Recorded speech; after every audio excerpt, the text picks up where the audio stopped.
Frères et sœurs, bonjour. J'espère que vous allez bien. Comment savoir qu'on est converti? Je vous dis, c'est très important. Beaucoup sont dans l'église depuis 5 ans, depuis 10 ans, ne sont même pas encore convertis. Ils sont toujours des païens. Ils mènent toujours la même vie. Aucun changement. La conversion va avec la repentance. Si tes parents qui t'ont vu grandir, les copines du quartier, tes amis, tes collègues de travail, s'ils remarquent que tu es toujours la même personne, alors qu'ils te voient aller à l'église, mais que tu es toujours la même personne, tu peux leur parler de Jésus. Tu ne toucheras personne. Le témoignage est puissant.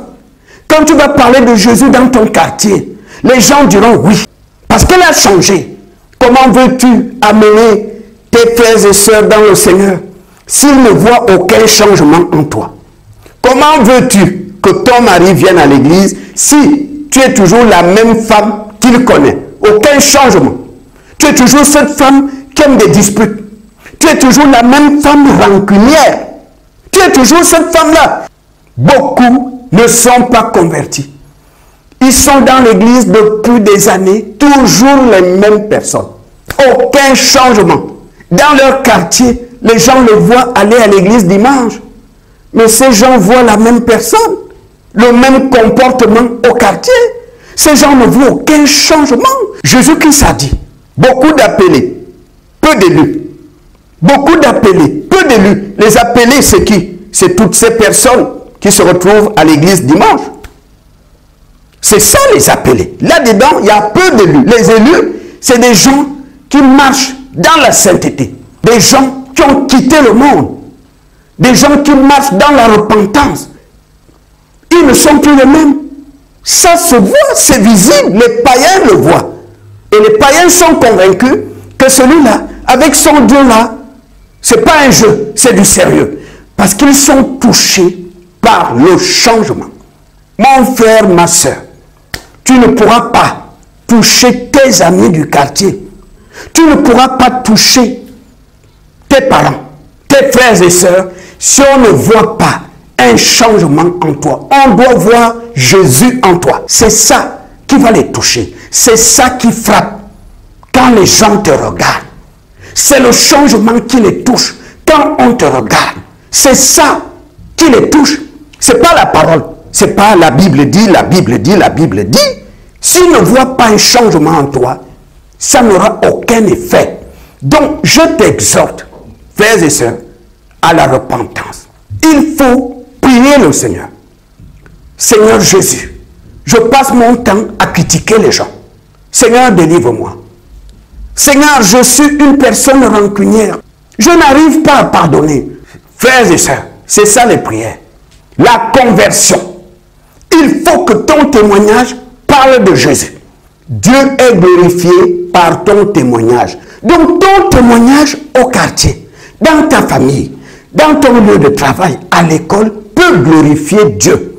Peut aussi faire en sorte que les gens se moquent de Dieu. Si tu es enfermé, bloqué par certains péchés, tu entres dans ta chambre, tu dis la vérité à Jésus. Souviens-toi de ce qu'il avait dit lui-même. Sans moi, vous ne pouvez rien faire. Tu lui dis la vérité. Seigneur, je trompe ma femme. Je suis arrogant, orgueilleux. Oh Seigneur, délivre-moi. Tu connais tes péchés. C'est Jésus qui va te libérer. Il y a des personnes qui ont tout fait pour sortir de la masturbation. C'est Jésus qui les a délivrés. Quel que soit le péché où tu es lié, Jésus peut te sortir de là. Il a dit, demandez, on vous donnera. Mais il faut que tu demandes. Il faut que tu confesses ce péché et dire, Seigneur Jésus, je suis dans la fornication, délivre-moi. Il a dit, demandez, on vous donnera. Aller à l'église, c'est bien. Mais si les gens qui te connaissent, jusqu'à ce jour, n'ont pas vu un seul changement, si pour eux, tu es toujours la même personne qu'ils connaissent, Mon frère, ma soeur, c'est un mauvais signe. Tu connais tes faiblesses. Il faut lui parler de tes faiblesses. Seigneur, je fréquente l'église, mais les gens ne savent pas que je fume la cigarette en cachette. Jésus, délivre-moi. Seigneur, je fréquente l'église, mais je suis toujours dans des adultères. Ma femme n'est pas au courant. Oh Seigneur Jésus, délivre-moi. Oh Seigneur, je fréquente l'église, mais je gagne mon argent par la prostitution. Seigneur, délivre-moi. Jésus-Christ est prêt à te libérer, quel que soit le péché.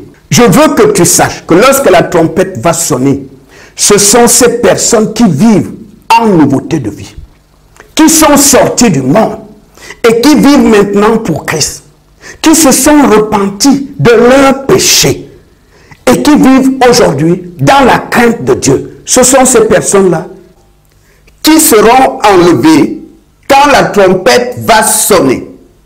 1 Thessaloniciens chapitre 4 du verset 16 à 18.